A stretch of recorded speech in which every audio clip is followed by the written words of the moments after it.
drive the 13 Mitigator Ford Fusion. I'd like to thank you for listening to Let's Talk Racing.tv.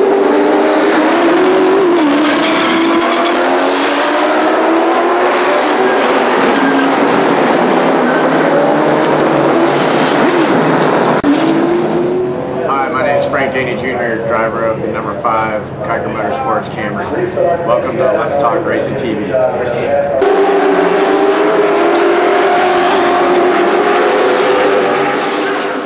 With Rockingham Speedway. Thanks for listening to Let's Talk Racing. I'm Timothy Peters, driver of the number 17 Toyota NASCAR Camp World Truck Series, and you're listening to Let's Talk Racing.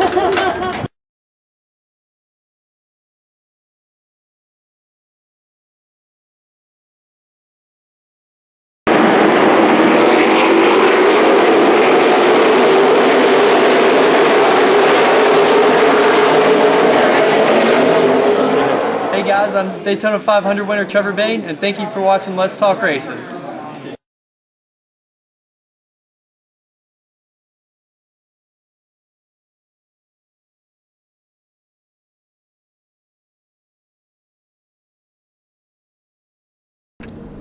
Hi, this is Dylan Smith. I'd like to thank you for listening to Let's Talk Racing. Hi, I'm Amber Colvin. I'd like to thank you for watching Let's Talk Racing.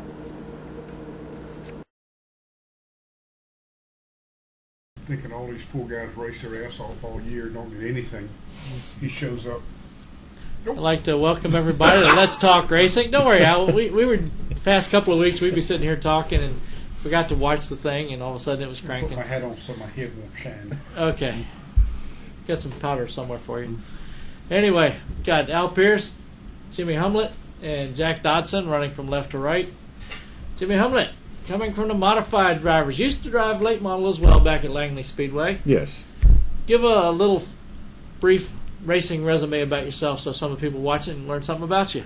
Oh gosh, I'm one of the old timers, I guess you would say. I've been racing for a little over 30 years now. Started out down at Dixieland Speedway. Second year it opened up. Ran then what you would call now the All-Star Division. Ran down there for quite a while. Went to Saluda.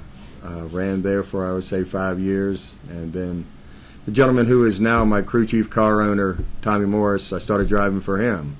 We won numerous races at Saluda, and then we decided actually how it happened was the guy who was running second bought my race car. He said he was tired of being second, so he bought the race car.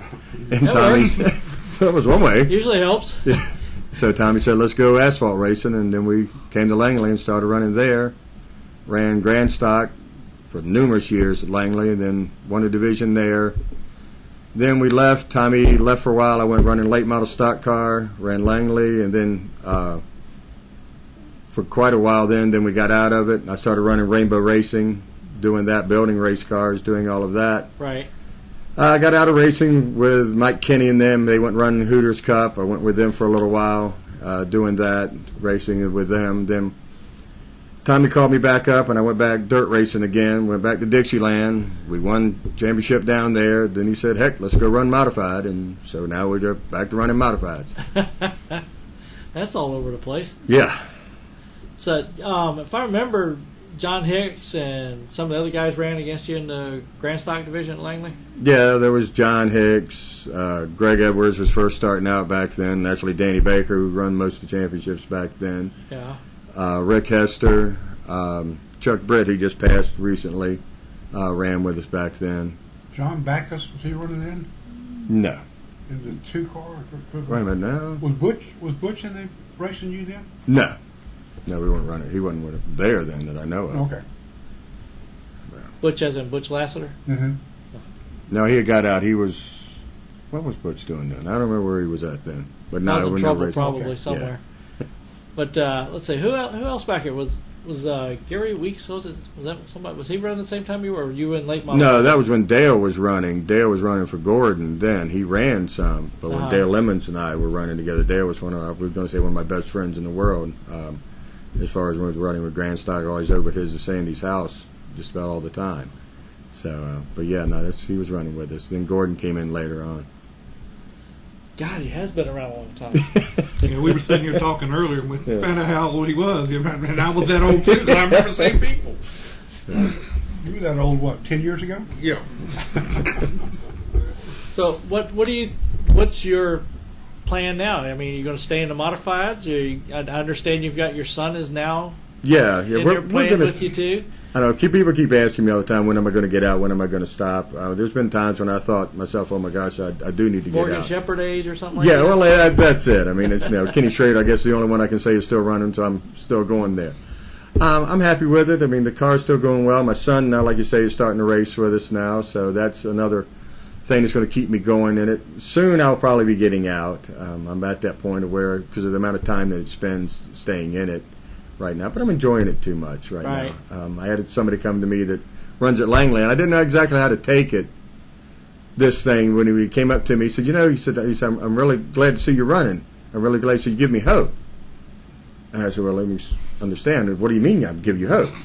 He said, well, I mean, when I get that old, I'll still be able to run and run well. And I said, well, I don't know whether to take that as an insult or an That's a good news. Yeah.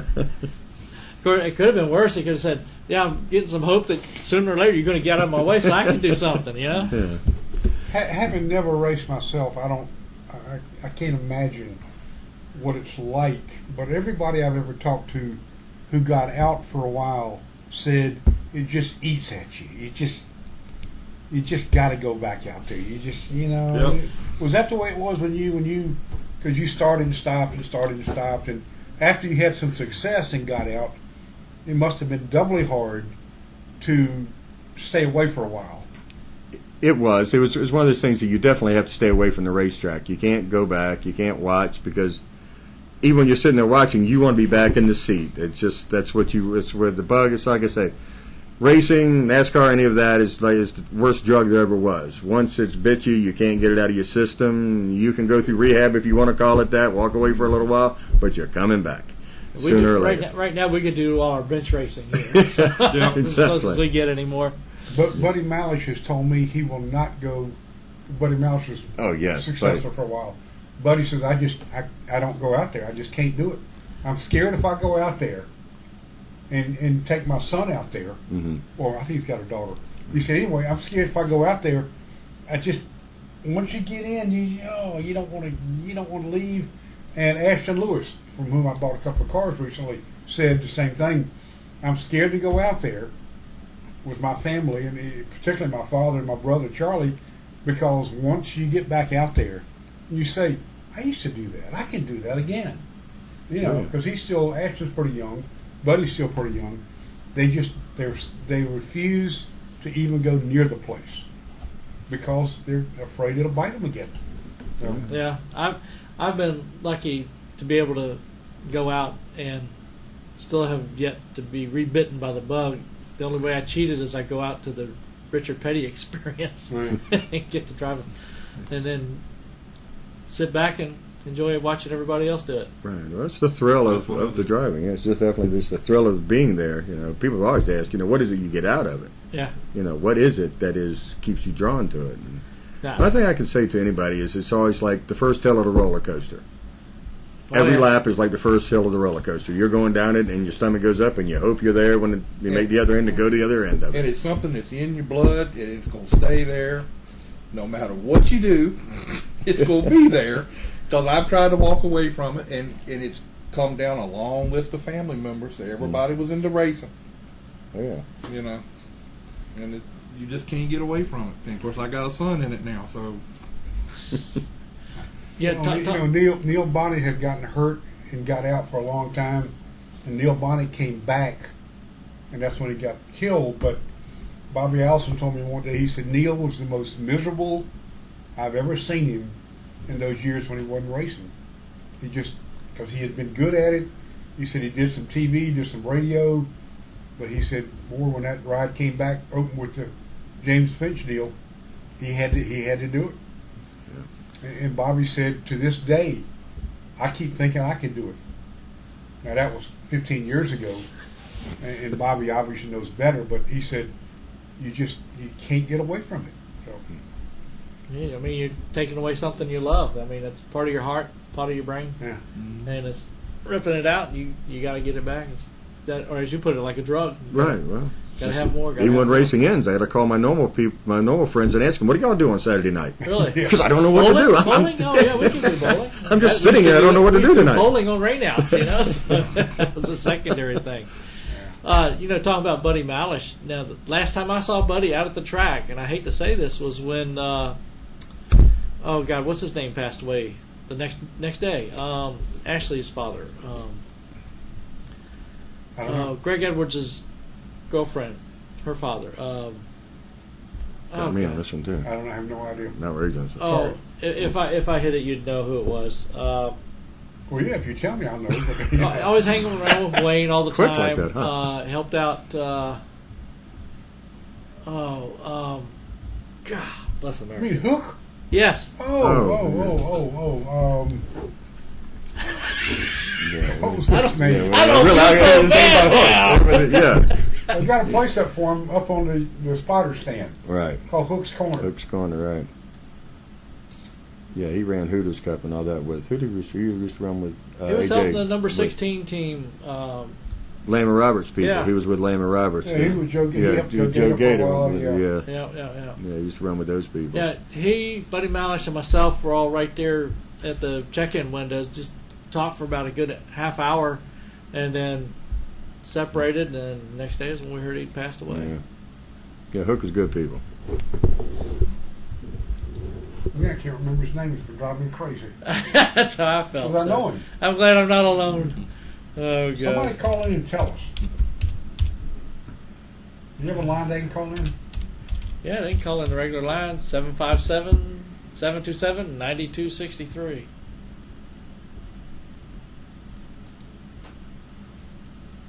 Whoa. Ain't the right Ashley Moore, is it? I was getting ready to say that.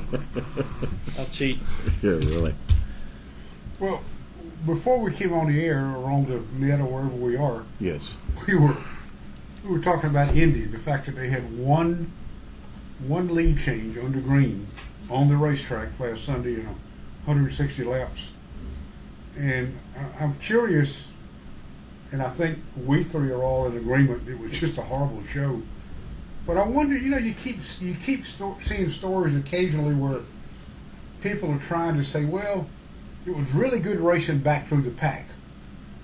And I tell people that's like a golf tournament. If Tiger's leading by 7 strokes, who cares how close it is for 30th and 31st? I mean, who cares who's back at the back of the pack? I don't know that fans even pay attention much, unless their driver's back in the back. Mm-hmm. Who's running 30th and 31st? Well, it was not. I mean, whoever was out front was gone. Yeah. That was the whole race. That's the way it was. Whoever stayed out front was gone, and not a whole lot to it. Oh, there's your phone call. There's the answer Let's to the start question. racing. Hey, Ashley, you want to hang on a second? We'll put you on in just a moment. That All wasn't the answer. Anyway, there's this picture. Right. Yeah, Carolina guy.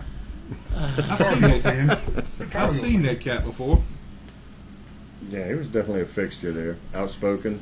KP Harrell. KP Harrell. KP. Yes, KP. Hook. Yep. We all know why he was called Hook, but we're not going to tell people, so Why was this? we'll keep that to ourselves. All right. Oh, excuse me.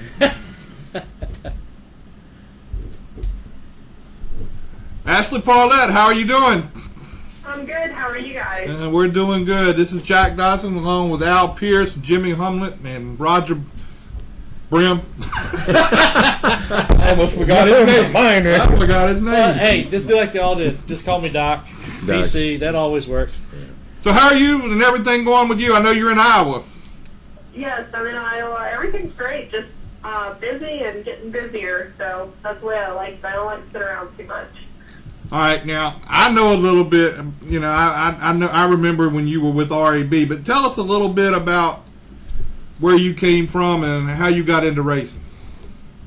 Basically, I grew up racing sprint cars. That was my lifetime goal, was to be a full-time race car driver. And when I got to be about 21 and I decided I didn't want to work full time at my dad's sign shop, I moved to Charlotte and started working on, at the time they were Craftsman trucks and a few different Busch Series cars, and got a few opportunities to keep driving. I ran a couple ARCA races, but it all kind of fizzled out because I didn't have money, and my passion grew as a mechanic, and flash forward almost 10 years later, and here we are. So. Now, you were at RAB as a car chief over there for a while, weren't you? Yeah, I was over there for a good 4 years, and then I just got fed up, got frustrated. We were low budget. We didn't have a full-time driver. We didn't have a sponsor. They were talking about shutting the doors, and I was just frustrated. I wasn't a start and park mechanic. It took it knocked the life out of me as far as the mechanic goes, and I quit for 2 years and actually went and worked for Speed TV and really enjoyed that. But then I got the opportunity to come back and work for Turner Scott, and so now I'm back doing the whole wrenching thing and loving it. So you're with Kenzie Ruston on the K&N East Series, and you were with Kyle Larsen last week at Eldora. Yeah, that's correct. It was awesome. Kenzie she's very talented. She has a lot of potential. She's surprised the heck out of me over the past 6 months.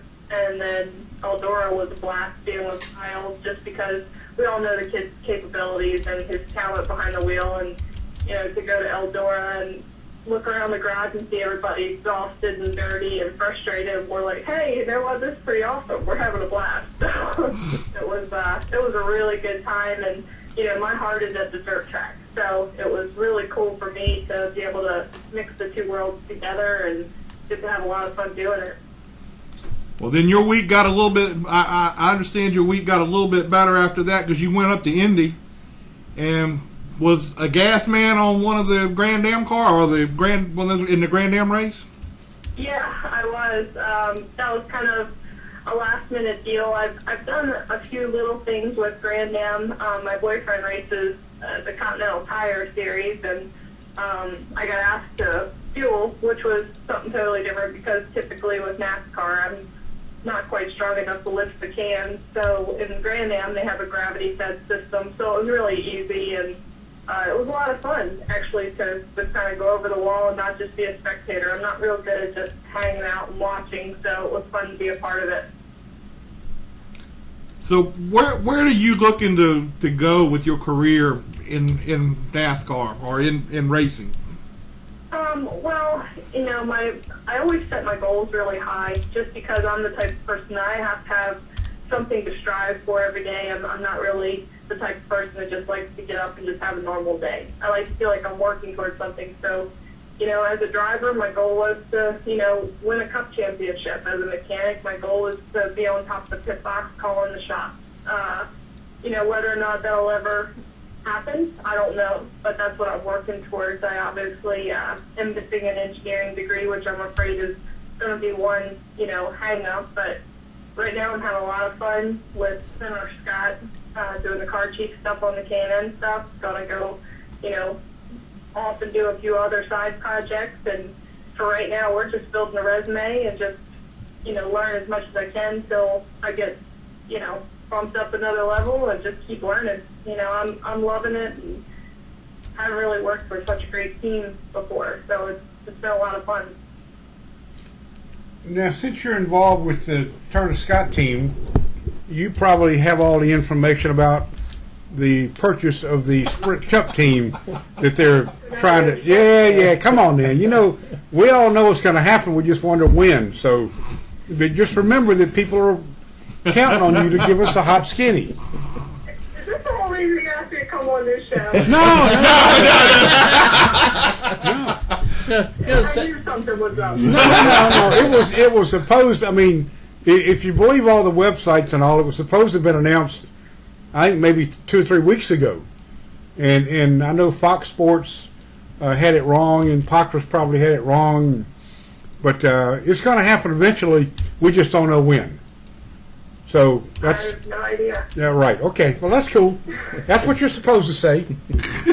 but it will happen, and you may be a Cup crew chief before you know it. It might happen you stay where you are, you might be a Cup person the next month or so. You never know. Well, you never know. Right. Okay. All right, being at Turner Scott like you are, it's got to be a whole lot different than what you were doing at RAB. You had the better equipment and everything there, isn't it? Yeah, and I don't want to shortchange RAB. I mean, they always put the best foot forward with what they had, and at the time that I left there, well, even the time I was there, they were still a very young team, still had a lot of room to grow, and yes, I mean, it was obviously a lot more grassroots than what I'm dealing with at Turner Scott. Now, obviously, I'm over in the A&M building, and we're a little bit disconnected from our nationwide and truck guys, but yeah, everything's first class, you know. I mean, they have, processes for everything. They have systems in place, and it's sophisticated, and it's really easy to learn because everybody isn't so overwhelmed that they can't help you out with a question or teach you something that you don't know. Everybody has a little bit more time to, stop and smell the roses and, share the knowledge a little bit. So it's been a really great experience for me, and I've always had a lot of respect for Harry Scott. I've known him for a long time, so to get to come work for him and wear his logo on my chest is really cool for me. Where is Y Mills, Maryland?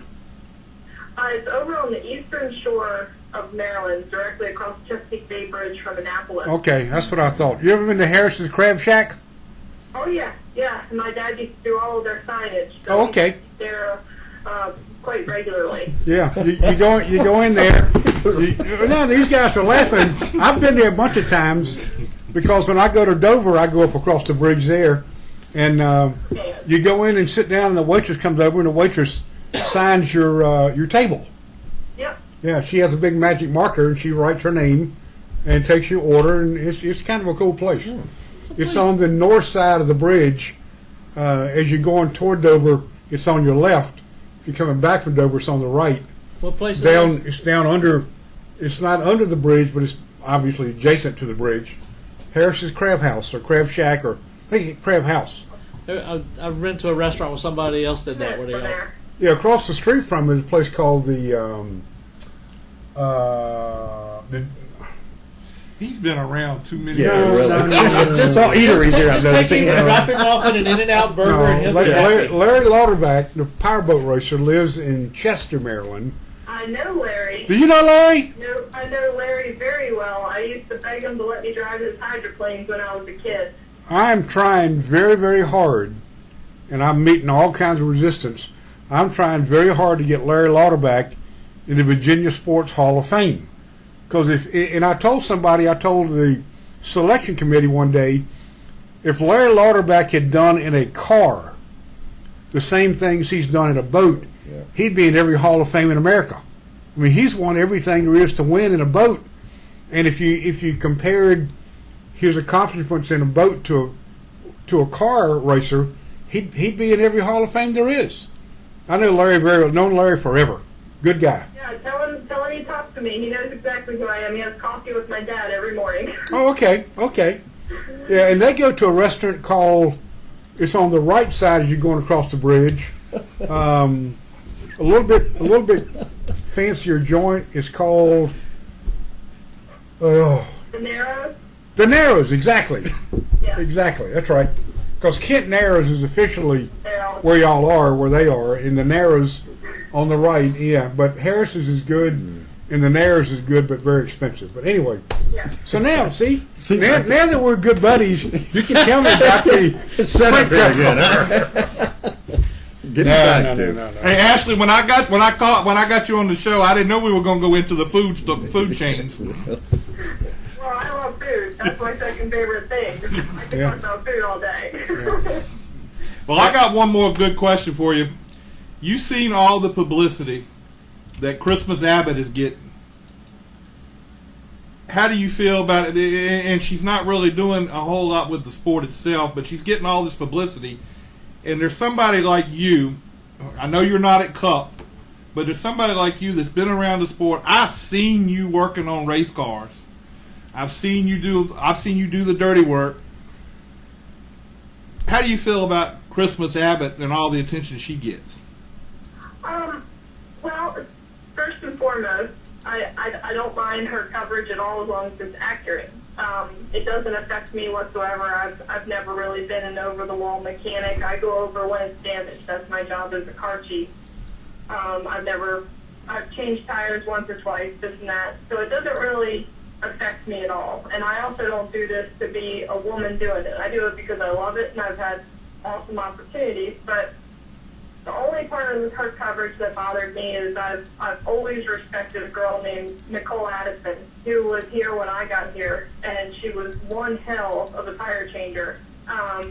Worked her way up, worked in the shop every week. She wasn't, being paid to work out and train and get ready to do it. She worked in the shop every week at Express Motorsports, went to the racetrack and changed tires as good as most all of the guys. Had a big future ahead of her, and she threw her shoulder out. So when I started seeing the coverage and they started claiming that she was the first ever, it struck me wrong because Nicole Addison is my age, and I've always looked up to her as somebody who did it for her passion, didn't do it for headlines, didn't do it because they had a sponsor paying her to go train. As far as Christmas goes, give her the most support in the world. I hope it works out for her. I hope that she gets all the opportunities she could ever have, or ever want. But I just hope that the PR and marketing department behind Christmas Habit does the girls that were ahead of her the right justice and doesn't take anything away from them. Well, we had Nicole Addison on this show, and when I talked to her, I've talked to her several times, and she was I'm not saying she was mad about it, but she just didn't get the acclaim that she should. Yeah, that's right. That's right. So because it wasn't a publicity, it wasn't publicity. It wasn't for publicity when she did it. She did it because they tried her out and she was good at it. Obviously, Christmas has, I believe, sponsorship that's, fueling this, this endeavor for her, which is phenomenal. I would love that opportunity. But, Nicole was never really put in the spotlight because it wasn't about anything other than the fact that, oh man, she's a good tire changer, let's get her, so. Well, that's the way I saw it too. I just didn't agree with it either. Yeah. All right, well, we appreciate your time, and thank you. And I thank you a lot for taking time to call in here and let us talk to you. But she's still got 3 minutes to tell us about the sprint company. I appreciate it, and I appreciate the time. You guys have a good show. All right, well, we appreciate it. Next time, you and Al can talk more about what's going on up on the Eastern Shore. Well, also, we still want to know what's going to happen to the 51 car. I don't know. You liar. Hey, are they doing anything with the Nationwide Series cars? Or Do what now? What are they going to do with the Nationwide Series cars there? You mean Finch? Yeah. They still going to maintain their Nationwide Series, or? All right, Ashley, we appreciate your time. I'm not going to get you in this no more. All right, I'll talk to you soon. Okay, talk to you later. Crab cakes live. Bye. You also got not Fisherman's Wharf, the trawler down there in Eastern Shore too. You would love that because that's your I don't know. Seafood place. They've been around for a long time. All I know is when you cross the bridge down on the left, there's a place called Harris's Crab House. It's very good. There's a couple. Is that coming down or going? They got a couple Hardys along there too. Well, there's a Chick-fil-A on that side on Camp Island. There's a Chick-fil-A and some We got a whole restaurant down there. Now, which bridge are you talking about? Are you talking about Chesapeake Bay Bridge Tunnel? Or? Oh, the Chesapeake Bay Bridge. The Bay Bridge in Annapolis. Yeah. Annapolis. Okay, up top. Okay. Yeah. Oh, yeah. Where, by the way, the toll recently went from $3 to $6. They doubled July the 1st. Doubled down on you, did they? They doubled down, yeah. And I've told them, yeah, quit coming this way. Back to your question about the nationwide cars for James Finch. Yeah. James Finch is going to continue to have the nationwide cars, and he may run it every now and then, is what I was told. That doesn't mean they are Which not. is kind of what he's always done. So Yeah. Off and on, yeah. Let's talk racing. Is this Trey? Okay, well, I'm just making sure. I have. Hang on a second. We'll put you on hold, switch over the main line, okay?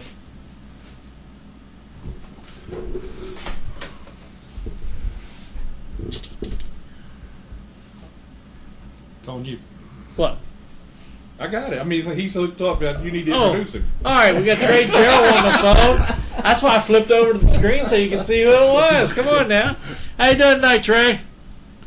Doing pretty good. You feeling like any pain from last weekend? I mean, pretty rough weekend, but I don't know, it was really cool to go down there to Langley. It's been a track I've been wanting to go to for a while, and I don't know, it was just neat to go race there since I saw a King in race last year. And it's been a track that's been a little bit too far for us to travel to. It's like 5 hours or something like that, but glad we finally made the trip down there. Well, that's good. You got Al Pearce from Auto Week here. You got Jimmy Humblet, who runs modifieds, used to run late models out at Langley, and Jack Dodson, and myself. Where's he calling from? You call from what? West Virginia, I think? Now, I'm actually in Martinsville. It's my dad is in West Virginia. Well, he's actually in Lexington now, but he goes over there and works some. Oh, you live in Martinsville? He's not far from Timothy. Oh, okay. So your home track is where? Where's your home track now? Well, we're going to Motor Mile. I guess we're close to South Boston, but we've been going to Motor Mile for the short track series they got going on up there. All right, well, tell us a little bit about your history, about where you got started in racing and all that.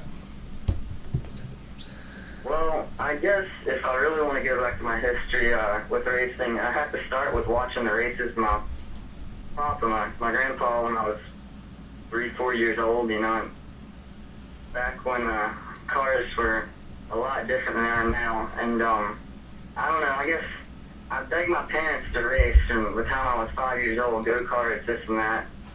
And we finally got around to it when I was 9 in quarter midgets. I tested a car in New Smyrna, a quarter midget track they got there. 2007. I think we were down there for the Pepsi 400, and it kind of turned into a snowball effect. I did the quarter midget thing for a couple of years, and ran a bandolier for a summer, and then got in a Legends car, and that's when things really sped up. But we had a whole lot of success in the Legends car. I won 3 races my first year, and things were going pretty good. We had a bunch of top fives. But last year I won 23 races and semi-pro Young Alliance portion, the big money race, so things really took off there, and that gave us the opportunity to get in the late model this year with Sellers Racing. Who you with? Sellers Racing. Oh, so you with? Oh, okay. You with Peyton and that group. Oh yeah. All right. So how many races? How many late model races have you run this year? We've done the 2 twin races at Motor Mile. Everything else we got rained out for whatever reason, and that race at Langley. What had you heard about Langley before you got down here? What sort of horror stories had you heard? Horror stories. I heard a lot of it, flat track, and I got down there and people were talking about how bumpy it was last year. I didn't know what to think. I didn't know half the people down there. I was like learning stuff as I was going, but I had heard some bad things about Legends car wrecks. I hadn't heard so many bad things about late models per se. They ran Legends car nationals there a few years ago, and everybody that ran in the Legends said it was crazy. Kind of a big track for a Legends car, considering they run Kane in there too. But no, I didn't hear anything too bad. Was it like you expected? Was it different from what you thought of, or did you just come in blind and figured you'll learn as you went along? What's funny is I play iRacing a lot, the computer simulator, and they got Langley on there, and I swear it's identical. I got there, I already knew what line I was going to run before I got on the racetrack, and I figured, it might be a little bit different or something like that. And then I got in the car and went out there, and it was the exact same. I really didn't have to change that much. I mean, G-forces. Racing was different than, going out there and practicing. But I kind of already knew what all the visuals and things looked like before I got there. That was pretty cool. So the iRacing thing was very, very accurate, very realistic. Yeah, I thought so. Yeah. What are you looking for future plans and a time frame?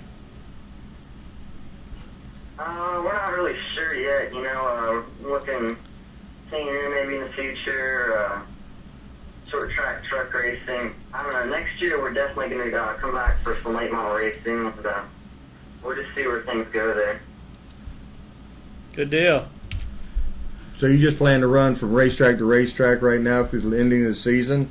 Or is just Motor Mile going to be the last place you're running this year? Motor Mile, and it'd be cool if we could come back to Langley, but the big thing is we're going to go to the Bailey's, well, not Bailey's anymore, Virginia's Phil Lover's 300 in Martinsville. Right. So what was the big attraction? The fact there was a big purse and a lot of racing, or that brought you to Langley? Same thing that brought us to Motor Mile, really, the competition, big race, you know.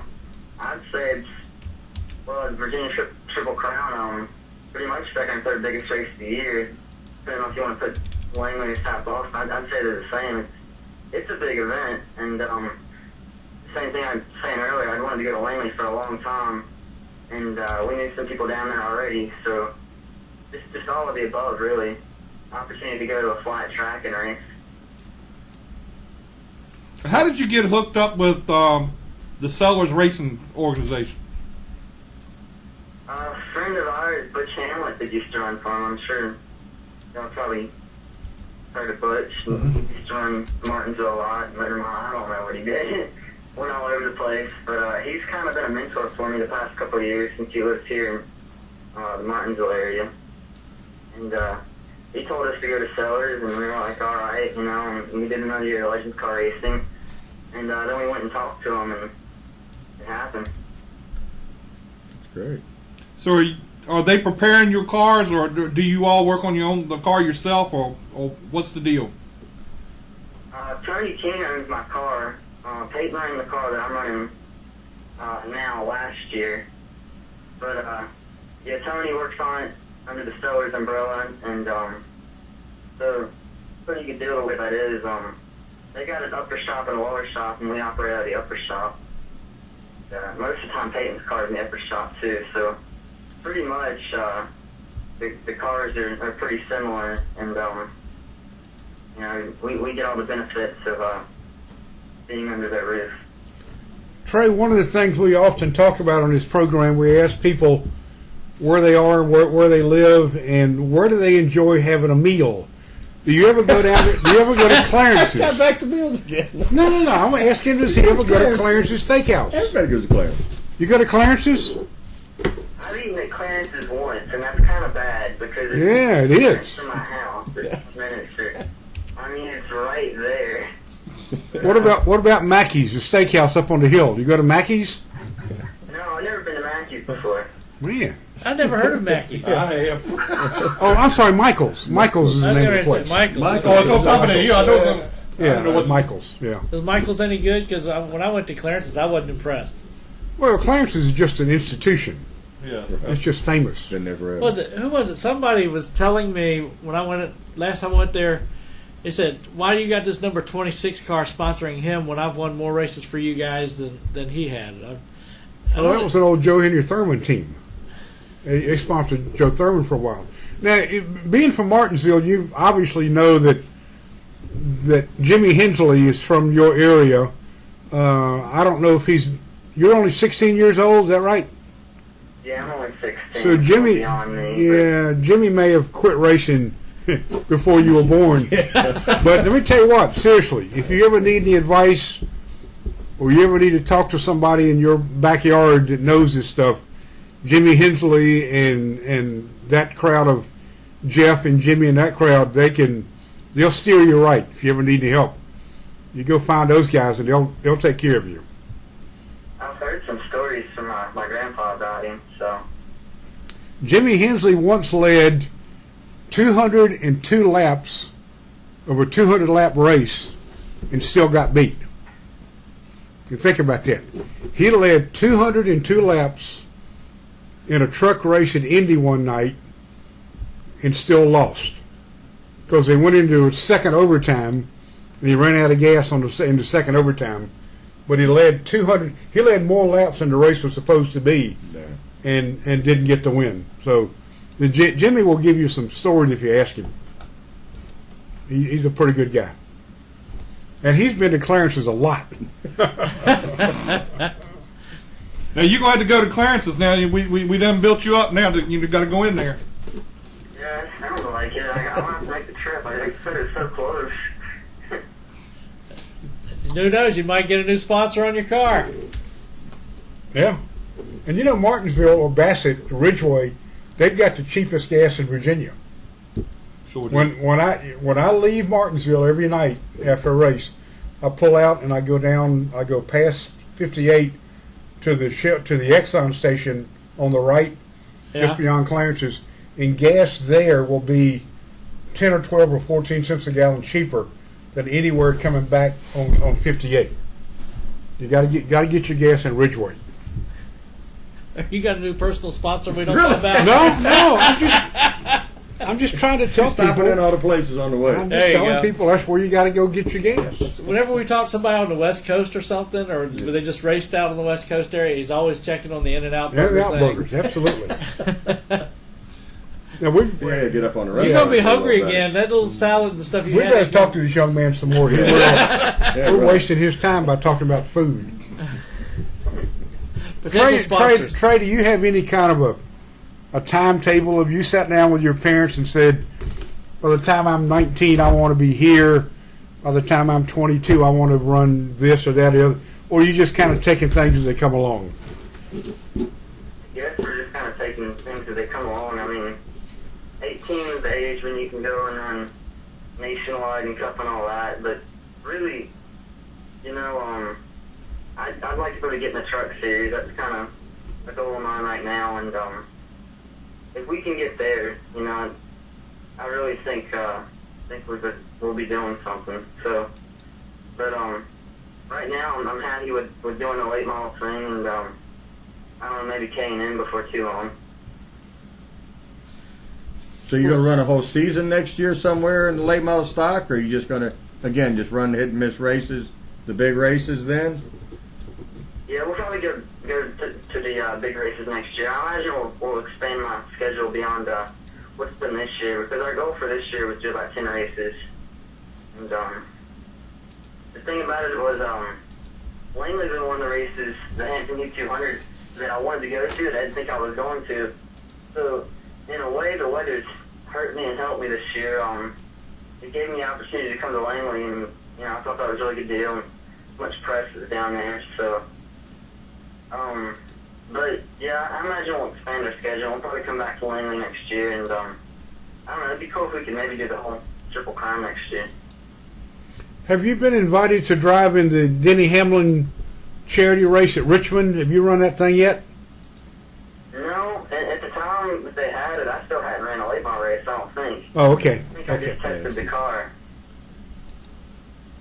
Yeah, it would probably help your exposure level if you could somehow wrangle an invitation to that race. That would help you out a whole lot. So when the Hamlin thing comes around, you should make some phone calls and try to get on that deal. Oh yeah, that'd be really neat to do it. And there are good places to eat in Richmond. But we're not going to go there. Richmond's a big town. There's lots of good places. Texas-Wisconsin Border Cafe, for example. But anyway. And he's not talking about the McDonald's right there at the front of the track either. No. But I would think a young man that lives that close to Clarence's has got to.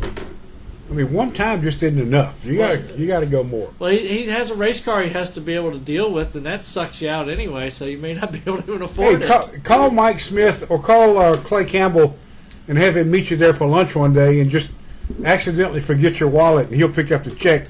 And you never know what kind of influence that'll have. He thinks we're kidding, but we're not. But he's dead serious, Trey. They probably wouldn't like me more after that. No,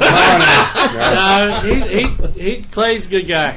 Clay needs to spend money. He probably needs some expenses.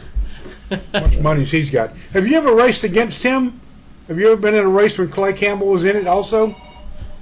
No, when I first started racing quarter midgets, his son was on the track that I was going to. Oh, okay. That was 7 years ago now. So. Oh, okay. Oh, we're having too much fun. Yeah, we've had fun picking on Clay on occasion. Hang on a second, we'll put you on the main line, okay? All right, Trey, go ahead and tell us about your sponsors and everything, and whoever you want to thank and whatever else you want to tell us. Got pit LEDs on the car and Osmond Nelson. I'm not sure if Timothy comes on before or after me, but you'll probably hear a little more about them too. And Survivor Power Systems, Renewable Engineered Systems.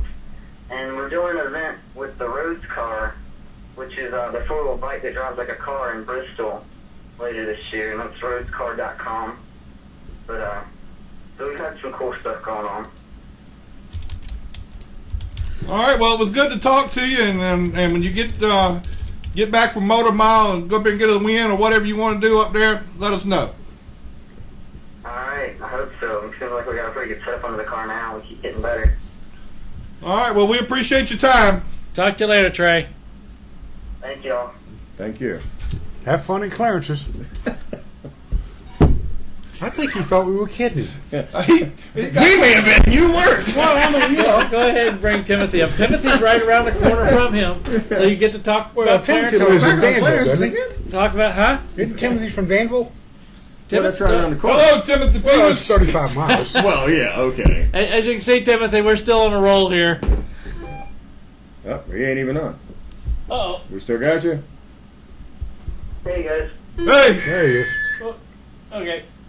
Y'all keep on. You still there, Timothy? Yes, sir. Oh, okay. We thought we lost you there for a second.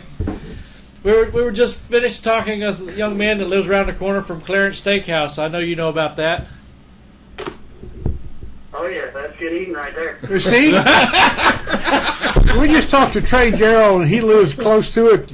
He's only been there once in his whole life, and I told him, you know, you got to do better than that. I mean, you can't be a race car driver in Martinsville and not go to Clarence's. And I'm trying to straighten him out, and nobody seems to think I'm serious. But you know, That's a tradition to go there. it would be like, now you've raced in Phoenix before as a truck, right? Oh, God. Yeah, where we going now? Right? No. Wait with us, No, wait. Timothy, you've raced it in Phoenix, haven't you? Yes, huh? And you've been to In-N-Out Burger. Oh, yeah. Right, Every see? time we go west and we land, that's the first place the guys want to go. What am I exactly? And these guys think I'm foolish I don't think because all the drivers love to talk about T-bones up on the hill in St. Elmo's and T-bone and In-N-Out Burger and Clarence's and places like that. So I'm trying to educate them. It's just a tough job. It's a tough job. By the way, Timothy, we have Al Pearce, who you're just talking to from Auto Week, Jimmy Humblet, late model and modified driver, and Jack Dodson here with me as well. Oh, awesome. I can barely hear you, bud. That's all right. I'm on the other side of the room. They're all on the regular microphone. Well, Timothy, tell us about the race at Eldor. You had a great race up there. It was really good. I didn't know what to expect going into it, but we unloaded on our open test day. Our first plus 100 was really good. Butch and all the guys at the shop really did a great job getting a setup that only needed to be tweaked very little, and the rest of it was left up to me to get acclimated to the track and sliding around and and being very disciplined with the truck on making sure that you really finesse it and not hustling it. So we ended up padding our points that we got at Iowa with the win, and we left Eldor better in the point standing. So a great finish and a great points night. How much dirt experience had you had before you went there? The last time I was on dirt was in a go-kart in '94 at Municipal Stadium in Daytona, Florida. Okay, so you're safe to say you didn't have a whole lot then. Yeah, well, I loved it when they were talking about him when he took the lead, and they said, "Here's a guy with no dirt experience out here in the lead. What in the world is he doing there?" And it was really good that he could do that. Yeah, it was. I feel like that myself and the team, we excel really well with challenge. And honestly, Eldor was a challenge for everyone. And it just shows you how strong of a team that we are at Red West Racing with all our tundras, with not only myself, but Herman and John West. So, I'm proud of what we accomplished at Eldor. I was it was very cool to lead some laps there. The energy there was just so positive. So, it turned out being a pretty decent show for the 2 days that we were there, and I enjoyed myself. Timothy, a lot of folks are saying it was one of NASCAR's biggest success stories in years, and everybody wants y'all to go back there. And they're also saying, why can't we find another dirt track or 2 or 3 and maybe run more than just once a year? Do you know of any other dirt tracks? I mean, Springfield, Illinois got a mile track. Syracuse might be a mile. Do you know of any other dirt tracks that might be adaptable to your series to have a points race at them? I don't. You got to look at a lot of variables. You get to Eldora, and let's call it a 4/10 of a mile. If that, no softballs. You got to do a calculation there. Obviously you saw no safer barriers. You get to dirt tracks, like you're talking Springfield, that's a mile long. You're going to have safer barriers. Now, I don't know going forward if Eldora will have them or not. But there's a lot of cost factor that you have to fill in there that makes it feasible for owners and track promoters to do it. So, I really don't know what to say on that. I'm sure that you probably will see us back at Eldora. That's just my guess and my opinion, just because it was so positive. If I was to say that they would probably add another dirt race, just strictly guessing, it would be Charlotte, just because of Bruton and everybody is pretty much located around the Charlotte area. So I think that would be a pretty big success as well. But doesn't Las Vegas have a dirt track that might be accessible to trucks, or am I mistaken? They have they call it the Bull Ring. The Bull Ring, yeah. So, and I believe it's a quarter-mile paved track. Oh, okay. I thought it was a dirt track somewhere. Maybe Texas has got a dirt track. I don't know. Well, Timothy, do you feel like you drove that track like an asphalt track, or more when you got there, did you really have to hang the car out, like you said, hustling it earlier, but not overdrive it? Well, you had to be very finicky with the throttle. There was a lot of finesse. The only time that I felt like that what I would call my dirt track experience that I learned from the time that I was there was just the slide job deal. And you go back and watch the tape, I had to about lose second place the first time when I tried to do it because I didn't do it right. And the second time I finally feel like I got an A on the test when I made the pass on Schrader. But that's the only time that it was really hung out. For the most part, 40% throttle all night, just making sure you don't buzz the tires to get the optimal traction that you can get. So it drove very much like a pavement. Yeah, that's what it looked like to me, but just for watching it, that it was mostly looked like an asphalt when you were driving it that way.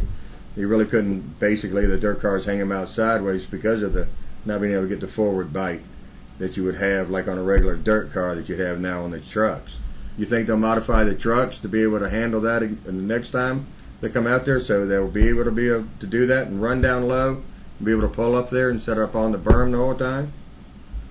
I think you're going to have to go and look and see how many races will be added before justifying an open book policy on a specific dirt chassis, because it is cost effective. I mean, this race was very cost effective for each team owner. So in order to accomplish what you're saying, there's a whole lot of stuff chassis-wise that would have to be done, in my opinion. Now, my dirt background is very little, but before we went, I had a chance to go practice a dirt late model at a dirt test that we participated with our truck. And you look up under a dirt late model versus our Camping World truck for the Tundra, and it's night and day difference. So, you know, the tire comes into factor. It's just a lot of little things that add up at the end of the night that can make it a lot better as far as drivability. So, I think in order to justify that, you'll have to see more races at it. But you know, you're probably another 3 months out before you hear the thought of it. To be honest with you, Timothy, you've had a pretty busy week already. You were at Eldora, and then you were at Langley, and you're going to Pocono this weekend. Of those 3 tracks, Eldora, Langley, and Pocono, I'm bet I'm correct in saying that of the 3, probably Eldora has been your favorite so far. I would suspect Langley will turn out to be a better show than Pocono on Saturday. Is that kind of how you guys feel about it? You kind of got to get through Pocono just because it's on the schedule, but it's not a great place for a race. I think Pocono is a great place for a race, Really? especially with the new pavement. Okay. You know, and if you go back to the race before Eldora to Iowa when we won, I'm going to put that at the top of the list. You know, we got through Eldora with damage, but on the lead lap in the top 10 finish, and it helped our points. Coming to Langley, first time there ever racing on it with the late model, we had a lot of fun. Obviously, we got shuffled back a little bit there, and we didn't get the finish that I felt like that we were capable of getting. But I didn't control those circumstances. So we ended up 9th, but was a contender all race long. You go into Pocono this weekend, you know, Pocono is special to me because of the Dowski family, the Mattioli family, and the ties with South Boston Speedway. So anytime that I get to go there and race and catch up with the family, it's always a pretty cool deal. Oh, okay. I think I know that if I were a fan and I got to watch a race at one of those 3 places we talked about, Eldora would be first, Langley be second. I don't know. Pocono would not be the best place to watch a race. As a driver, however, you've got a whole different opinion about it than as a fan would. But looking forward to it. I'll be up there Saturday. I'll be up there actually tomorrow, but I'll be watching you guys on Saturday. It's Saturday at 1 o'clock, I think, something like that, after everything else is done. So, should be fun. Oh, yeah, for sure. I mean, you got to look at it as, from my point of view, is that you might have a track or two that you like better than others, but you can't leave the shop thinking that, you know, this is going to be terrible. Because, you know as well as I do, mindset is everything. Now, where do y'all go after Pocono? Michigan. Oh, okay. Okay. That'll be a fun. That's a pretty good racetrack. What? No good places to go to eat there? Come on now. Where, Pocono? Split Rock Inn's about the only place. Pocono's not a great. I mean, you know, if you got Clarence's and Michael's, you're in pretty good shape in Martinsville. You don't need to go anywhere else. I need to go to Michael's then, because I never got to go to Michael's. Michael's is okay. Yeah. Well, it's not like In-N-Out, and it's not like T-Bone's up on the hill. But anyway. But I did find a place down in South Boston. There's a nice barbecue place down there. Smoky Pit or something like that. There's no barbecue. Hey, Timothy, you got anything you want to add about where you like to eat in Martinsville? I believe you guys have got it covered for me on that. There is no barbecue north of the state line, let me tell you. It's all down in Carolina. But anyway. A good barbecue place in Martinsville is Pigs R Us. Now, that's some good eating, too. Pigs R Us? Pigs R Us. Yeah. In Martinsville. Yeah. Well, the Smoky Pig, there used to be up in just north of Richmond. I don't know. Ashland I ate so many Martinsville hot dogs, I ain't got room for pigs. So, anyway, tell us, Timothy, about your sponsors, your team. Give some shout outs to the people that have helped you get where you are and have made you a contender for this deal. It's Red Horse Racing has been a great organization to be a part of. They joined them back in Michigan 2009, in June of 2009. It's been cool that I can say that I've been with them for 4 years, but my 5th season, and built my statistics, built my career there, and I'm very grateful for the opportunity. And Tom DeLoach is the owner of Red Horse Racing, and he and I have a special relationship. I have a really special relationship with all the employees there, so it's not just going to the shop and feeling kind of uncomfortable around the guys, because I don't. There are my family. You know, I've been very grateful through my racing career to have a lot of people that would invest in me and get me to where I'm at. And you know, with Dolly and Goo Fallen on the late model deal at South Boston back in 2000, 2001, made trucking.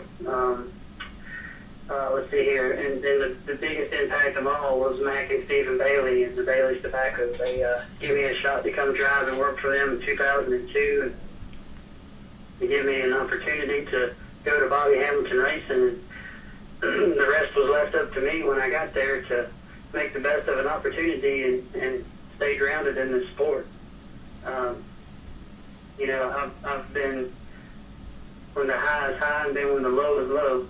And I tell you that the best that I can take out of that is that it makes you a better person, business-wise, personal, mentally, physically. I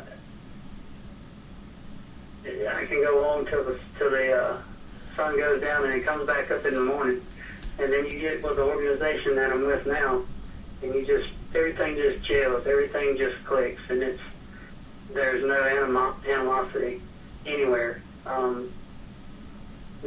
No arguments, just, you know, and everything just rolls and it clicks, and your team has momentum, and you go to the racetrack, and when you cross the racetrack, the other competitors are already kind of worried, you know, that these guys are on a roll, and they have good camaraderie, they have good relationships, good communication, and these guys are always a threat. So that's what I like being a part of, and to me, you're only as good as the people that you're surrounded by, and boy, do I have a great group of guys.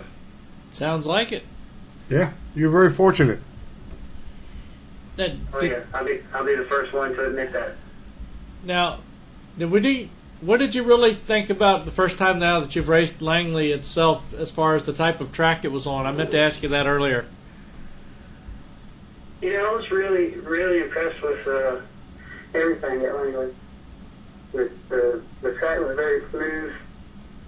The racing was really great. The tire was really good. First time that I've ever been to a racetrack where you have a right and a left side Hoosier tire. You know, nothing but great things to say about that. The fans, oh my goodness, what a great crowd.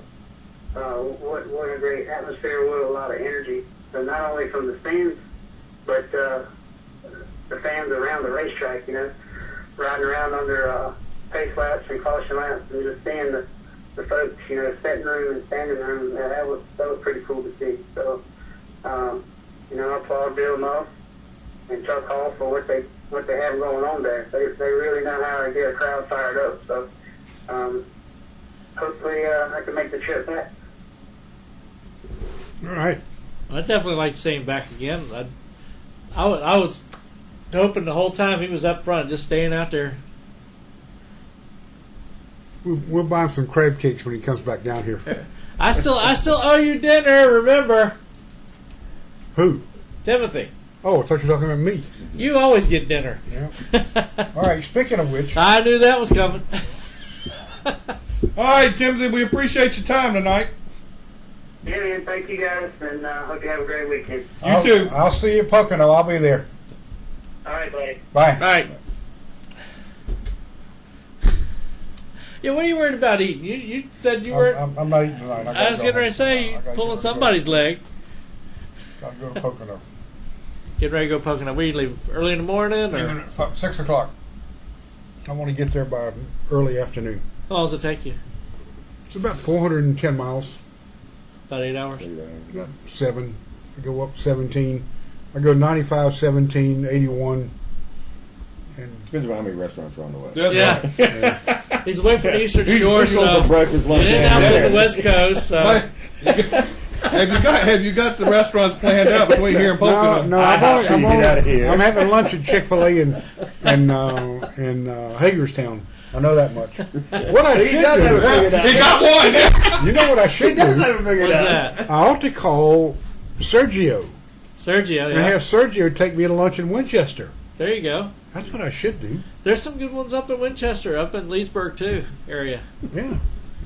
So I've been around there too. So don't get me started. I bet I could get a burger out of Sergio.